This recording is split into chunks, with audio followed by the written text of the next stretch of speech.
Avoid promissory language in research compliance safe tone. Let's talk tone. In research, wording isn't decoration. It's compliance, credibility, and trust. Regulators and reviewers expect cautious, accurate wording that reflects what the data can actually support. Promissory language, statements that sound like guarantees, creates legal exposure and trust risks if outcomes fall short. Our goal is to make precise, confident claims without overstepping the evidence. You can sound rigorous and still be persuasive by choosing verbs and qualifiers that match your data. By the end, you'll know how to frame findings so they're clear, defensible, and professional, not weak or vague. First, catch the risky words. Red flags include will, guarantee, prove, and ensure. They imply outcomes you can't control. Watch for implied certainty like clearly shows or demonstrates that, which can overstate what the evidence supports. Also check for overreach in methods or outcomes, claiming general effects from a small, specific sample or promising real-world impact from a lab proxy. If you see absolute verbs, universal claims, or sweeping conclusions without boundaries, you've likely crossed from evidence into promises. Flag these spots for revision toward measurable, testable statements. You don't need guarantees to sound strong. Use hedges that align with evidence. May, can, suggests is consistent with. These keep conclusions accurate without sounding timid. Add scope limits to show where claims apply. In this sample, under X conditions, within a 6-week follow-up. Attribute claims so readers know the source. Our data indicate, prior studies report, a meta-analysis finds. This trio, hedges, scope, and attribution, signals rigor.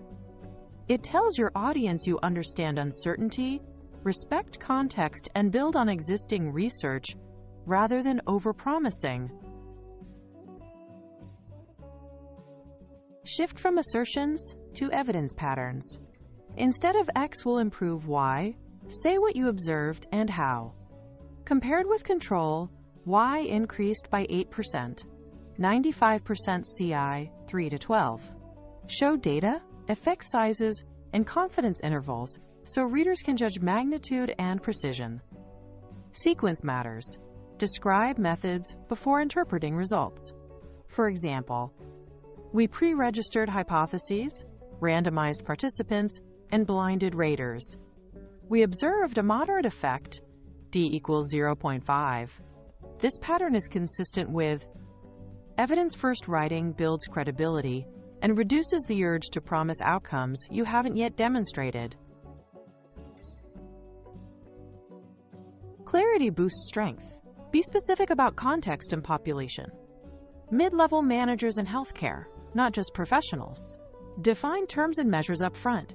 What counts as engagement? Survey clicks, session time, or task completion? Then pair hedges with numbers. Instead of may help, write may help, showing a 12 to 15% improvement across 2 cohorts. Concrete scope, clear definitions, and quantification make cautious language feel authoritative. You're not avoiding commitment. You're aligning claims with the exact conditions where your evidence applies.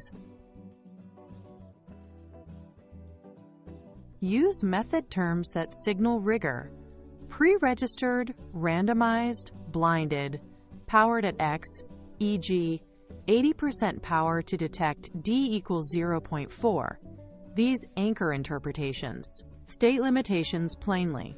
Small n, self-report measures, single site, short follow-up, or potential confounders. Then connect to implications using cautious verbs. Suggest, support, are consistent with, warrant further study. This structure, methods, limits, implications, shows you understand both the strength and boundaries of your evidence. which builds trust without overpromising. Promise. Our app will improve grades. Safer. Our pilot suggests grade gains in Group A, mean plus 7%, compared with matched controls. Promise. Results prove X. Safer. Findings are consistent with X under Y conditions. Lab setting 4 weeks. Promise. This model ensures fairness. Safer. This model reduces disparity on metric Z by 18% across 2 datasets. Notice the pattern. Swap certainty for measured effects, conditions, and comparators. You're not downgrading the claim, you're upgrading its credibility. Avoid guarantees, use measured language, quantify effects, and attribute sources. State assumptions, context and uncertainty, sample, setting, time frame, confidence intervals, and known limits. Lead with evidence, not promises, methods first, then results, then cautious interpretation. Run this checklist before submissions, slide decks, or stakeholder updates. It keeps your tone compliant, your claims defensible, and your message persuasive, without the legal or reputational risks of overpromising.